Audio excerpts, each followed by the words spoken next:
¿Sabías que si mueves una bola de cristal completamente lisa sobre una superficie totalmente pulida, esta se moverá hasta el infinito?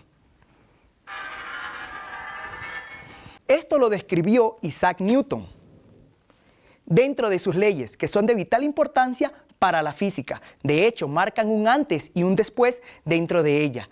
Esta ley la vamos a llamar ley de la inercia.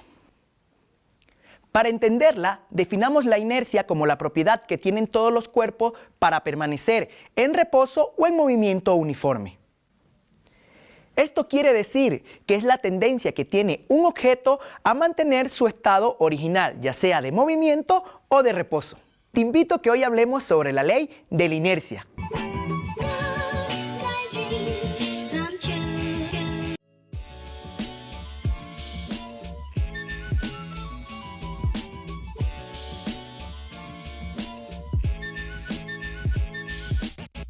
Antes de comenzar, debes tener conocimientos previos sobre desplazamiento, cinemática, movimiento rectilíneo uniforme y movimiento rectilíneo uniforme variado.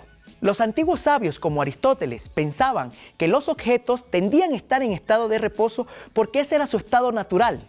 Galileo observó que es muy difícil encontrar un objeto que se desplace a través de una superficie y éste no tenga fricción. Entonces concluyó que sin fricción, un objeto, una vez que se ha puesto en movimiento, tratará de mantener ese estado.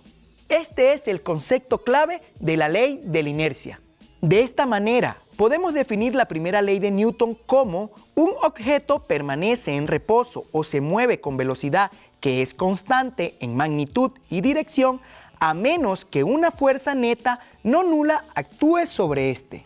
Para entender los experimentos de Galileo Galilei y su método de deducción a partir de sus observaciones, tenemos este carro.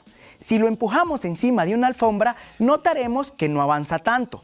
Si lo empujamos en la superficie de la mesa, notaremos que avanza un poco más. Si lo llevamos a una pista de hielo, notaremos que avanzará más que en los dos casos anteriores. Pero, ¿por qué pasa esto? Esto se da porque hemos reducido la fuerza de fricción con el suelo en cada uno de los casos. Por lo tanto, se podría deducir que si pudiéramos reducir por completo la fricción entre las ruedas y la superficie por donde se desliza el carro, como también la fricción interna entre las ruedas y los engranajes, el carro se movería hasta el infinito, se movería por siempre. Es por esto que la primera ley o ley de inercia tiene sus comienzos con las observaciones y deducciones de Galileo Galilei, llegando a la conclusión de que si no hay ninguna fuerza neta aplicada, no habrá ningún cambio en la velocidad o en el estado de reposo del objeto. Para entender mejor este concepto, definamos qué es fuerza neta. La fuerza neta o fuerza total de un objeto es la suma vectorial de todas las fuerzas externas ejercidas sobre el objeto, por lo que podemos deducir que si la velocidad no está cambiando en magnitud o dirección, entonces la aceleración, que es la responsable de variar la velocidad, será nula y por tanto su fuerza neta también. Para comprender mejor la ley de inercia, profundicemos un poco en las definiciones de masa e inercia. Imaginémonos que golpeamos una pelota de golf con un palo y viaja lejos. Ahora, imaginémonos que golpeamos con el mismo palo una de bolos. ¿Qué pasará? Probablemente se rompa el palo. Vemos que aunque ambas bolas presentan resistencia al movimiento, la de bolos tiene resistencia mayor. Por lo tanto, esta tendencia de un objeto a mantener su estado de reposo o continuar con su movimiento original es lo que llamamos inercia. Por esta razón, la masa también es una medida de resistencia del objeto a cambiar su movimiento.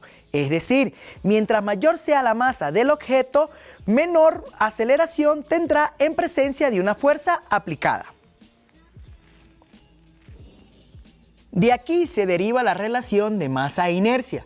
Como la inercia es una propiedad intrínseca de la materia, Newton propuso que dicha cualidad es proporcional a la cantidad de materia, es decir, a la cantidad de masa. O sea, mientras más masa, más inercia. Recuerda que la unidad de medida en el Sistema Internacional para la masa es el kilogramo.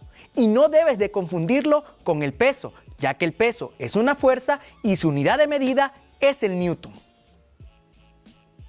Aunque si conocemos la masa de un objeto, podemos también conocer su peso, si multiplicamos su masa por la gravedad de la Tierra.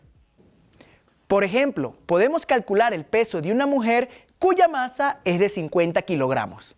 Solo reemplazamos en la fórmula los 50 kilogramos y en la G escribimos el valor de la gravedad terrestre, que es aproximadamente 9,8 metros sobre segundos al cuadrado, obteniendo que la mujer pesa 490 newton. Por lo tanto, decir que la mujer pesa 50 kilogramos es incorrecto.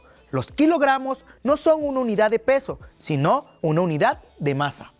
En esta clase hemos aprendido que para entender la primera ley de Newton debemos saber qué es fuerza neta, inercia, masa y peso. Para entender la clave de la ley de inercia, debemos comprender el caso ideal de un objeto moviéndose sobre una superficie sin ningún tipo de rozamiento.